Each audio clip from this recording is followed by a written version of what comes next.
Hello everyone, welcome back to my channel study with Radha. Guys, आज की इस वीडियो में हम डिस्कस करेंगे बीकॉम फर्स्ट सेमेस्टर के पेपर बिजनेस इन्वॉल्वमेंट के कुछ इंपॉर्टेंट एमसीक्यूज को।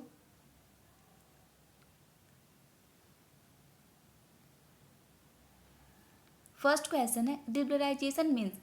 लिबरलाइजेशन का क्या मतलब होता है? तो लिबरलाइजेशन का मतलब होता है कि जो इंडस्ट्री या इकोनॉमी में जो ट्रेड के लिए अनचाहे प्रतिबंध लगे हुए हैं, जो अनवांटेड रिस्ट्रिक्शन है, उसमें थोड़ी सी छूट दे देना या उसको हटा देना, ठीक है, लिबरल कर देना। तो यहाँ पे ऑप्शन नंबर बी हमारा करेक्ट हो जाएगा। Regulating the industry, trade and economy from unwanted restriction. अपनी इकोनॉमी को, इंडस्ट्री को जो ट्रेड के, जो व्यापार के अनचाहे प्रतिबंध लगे हुए हैं उससे मुक्त करना या उसमें थोड़ी छूट दे देना, ठीक है।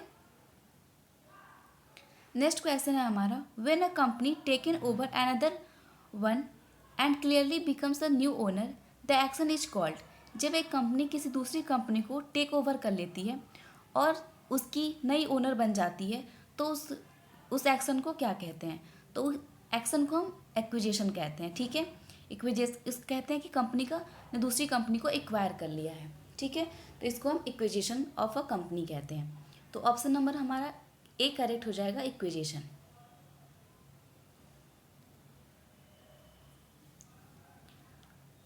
नेक्स्ट क्वेश्चन है, by which act does the government check restrictive trade. किस एक्ट में गवर्नमेंट जो है वो रिस्ट्रिक्टिव ट्रेड को चेक करती है, यानी कि उसको जांच करती है कि जो ट्रेड रिस्ट्रिक्टिव है यानी कि प्रतिबंधित व्यापार है वो नहीं ना हो रहा है, ये गवर्नमेंट चेक करती है, ठीक है। तो ये MRTP एक्ट के थ्रू होता था, ठीक है। तो ऑप्शन नंबर ए हमारा करेक्ट हो जाएगा, MRTP एक्ट। MRTP एक्ट का फुल फॉर्म होता है monopolistic restrictive trade practices.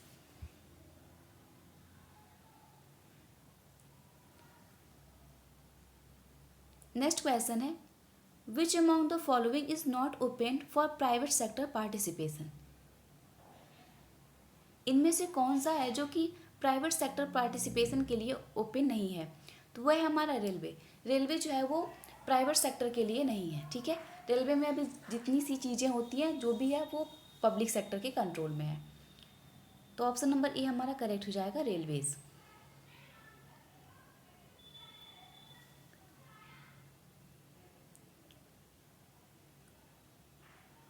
Next question है, which among these the monopolistic trade practices. इनमें से कौन सा मोनोप्लास्टिक ट्रेड प्रैक्टिस है, यानी कि एकाधिकार व्यापार प्रैक्टिस है?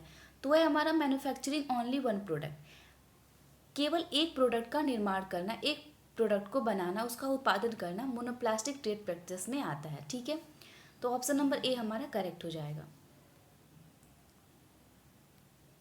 नेक्स्ट क्वेश्चन है, the industrial policy resolution was pass first in. औद्योगिक नीति रिजोल्यूशन जो पास हुआ था वो कब हुआ था? तो वो हुआ था 1948 में, ठीक है। 1948 में वो औद्योगिक पॉलिसी रिजोल्यूशन आया था। इंडस्ट्रियल पॉलिसी रिजोल्यूशन जिसको हम कहते हैं वो आया था हमारा 1948 में, ठीक है। तो ऑप्शन नंबर डी हमारा करेक्ट हो जाएगा। नेक्स्ट क्वेश्चन है, globalisation is the term use to describe process of removal the restriction on dot dot. तो ग्लोबलाइजेशन का क्या मतलब होता है? जो डिस्क्राइब करता है कि जितने भी रिस्ट्रिक्शन है उसको रिमूव कर देना। तो ये किस में कहता है? इन्वेस्टमेंट में भी कहता है और फॉरेन ट्रेड में भी करता है। इन्वेस्टमेंट के प्रति जो भी प्रतिबंध लगे होते हैं उसको रिमूव करने के लिए बोलता है, और फॉरेन ट्रेड यानी कि इंटरनेशनल लेवल पे जो ट्रेड होता है, व्यापार होता है, उसके जो प्रतिबंध होते हैं, रिस्ट्रिक्शन होते हैं, उसको हटा देना, रिमूव कर देना ग्लोबलाइजेशन के अंदर डिस्क्राइब होता है, ठीक है। तो ऑप्शन नंबर सी हमारा करेक्ट हो जाएगा, बोथ ए एंड बी।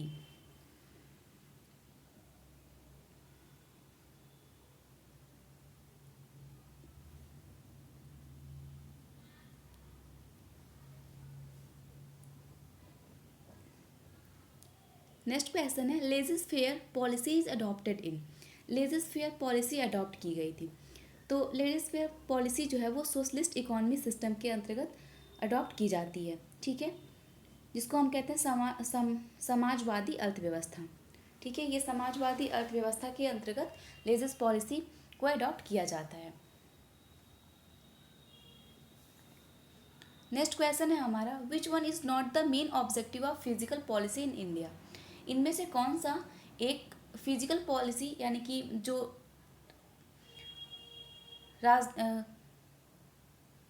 राजनीतिक पॉलिसीज़ है वो इंडिया की नहीं है। तो वो है हमारा to increase liquidity in economy. Economy में लिक्विडिटी को इंक्रीज करना, ये हमारी इंडिया की फिजिकल पॉलिसी का मेन उद्देश्य नहीं है। ठीक है, तो ऑप्शन नंबर डी हमारा करेक्ट हो जाएगा। फिजिकल पॉलिसी को हम राजकोषीय पॉलिसी कहते हैं। सॉरी, मैंने गलत बोल दिया था। तो ये जो राजकोषीय नीति जो होती है उसके अंतर्गत उसका मेन ऑब्जेक्टिव नहीं होता है to increase liquidity in economy. Economy में लिक्विडिटी यानी कि तरलता को बढ़ाना, ये इसका मेन ऑब्जेक्टिव नहीं होता है। ठीक है, तो ऑप्शन नंबर डी यहाँ पे करेक्ट हो जाएगा। नेक्स्ट क्वेश्चन है हमारा, by which act government check destructive trade. किस एक्ट के थ्रू गवर्नमेंट जो है वो डिस्ट्रक्टिव ट्रेड को चेक करती है। तो वो है हमारा MRTP act, monopolistic destructive trade practices. इसके अंदर जो है, इस एक्ट के अंदर जो है गवर्नमेंट ने जितने भी प्रतिबंधित व्यापार हैं उस पर उसको वो चेक करती है, उसकी जांच करती है। ठीक है,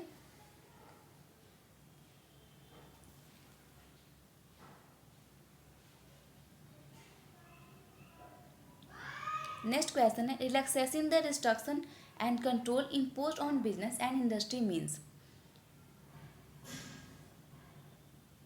किसी बिजनेस इंडस्ट्री में जो रिस्ट्रिक्शन जो भी कंट्रोल इम्पोज किए गए हैं उसमें थोड़ा सा रिलैक्सेशन देना, इसको क्या कहते हैं? इसको हम कहते हैं लिबरलाइजेशन, यानी कि उदारता।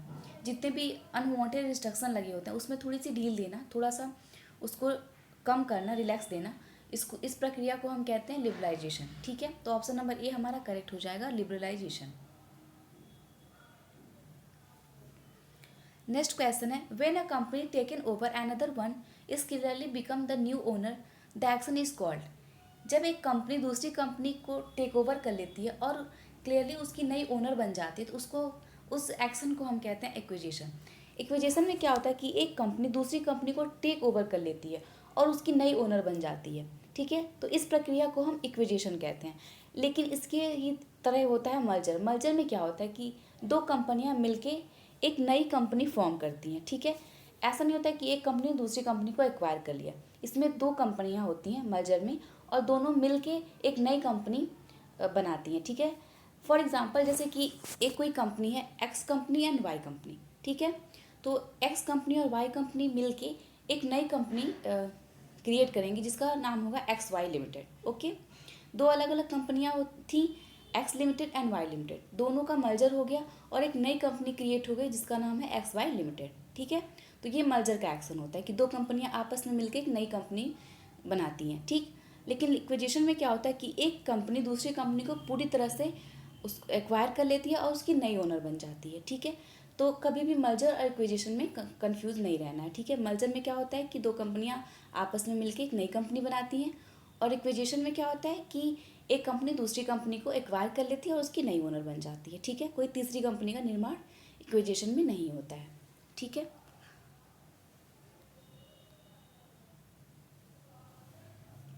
नेक्स्ट क्वेश्चन है हमारा, take off stage is an economy means. एक इकोनॉमी में टेक ऑफ स्टेज क्या होता है? तो एक इकोनॉमी में टेक ऑफ स्टेज जो होता है वो होता है स्टीडी ग्रोथ बीइंग्स। ठीक है, ऑप्शन नंबर सी हमारा करेक्ट हो जाएगा।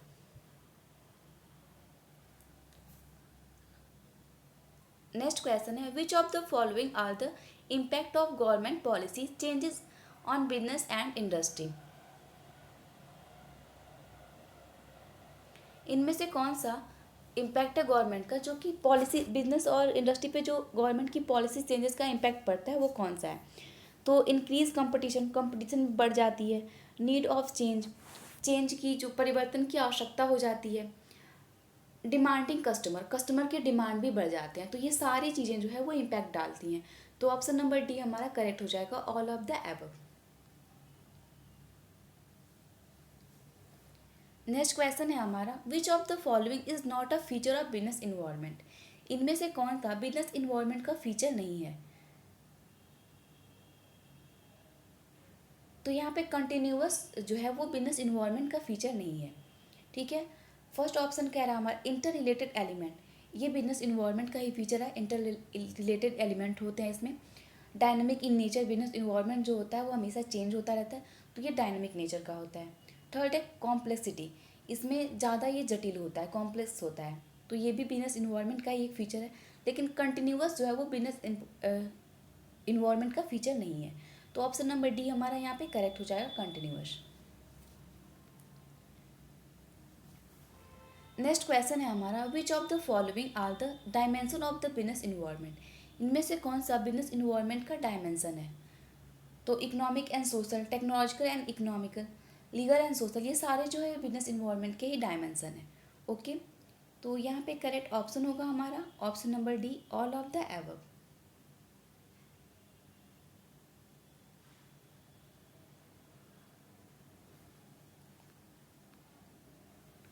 नेक्स्ट क्वेश्चन है हमारा, नीति in the NITI Aayog stand for, NITI Aayog में नीति का क्या मतलब है।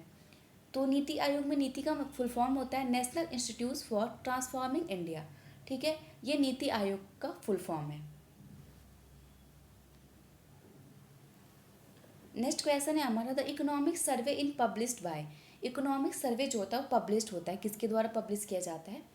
तो किया जाता है हमारा ministry of finance, finance minister के द्वारा ये किया जाता है। तो ये वित्तीय मंत्रालय जो है वो इकोनॉमिक सर्वे पब्लिश करती है। ठीक है, तो ऑप्शन नंबर ए हमारा करेक्ट हो जाएगा, ministry of finance. Next question है हमारा, the Reserve Bank of India and Federal reserve is, तो जो रिजर्व बैंक ऑफ इंडिया है वो हमारा सेंट्रल बैंक है। ठीक है, तो ये दोनों जो है reserve Bank of India and Federal reserve, ये दोनों ही सेंट्रल बैंक्स हैं। तो ऑप्शन नंबर ए हमारा करेक्ट हो जाएगा, the Reserve Bank of India and Federal Reserve are a central bank. Okay, तो आई होप आपको सारे क्वेश्चन समझ में आए हो। मिलते हैं नेक्स्ट वीडियो में कुछ और इंपॉर्टेंट क्वेश्चंस के साथ। Thank you, have a good day.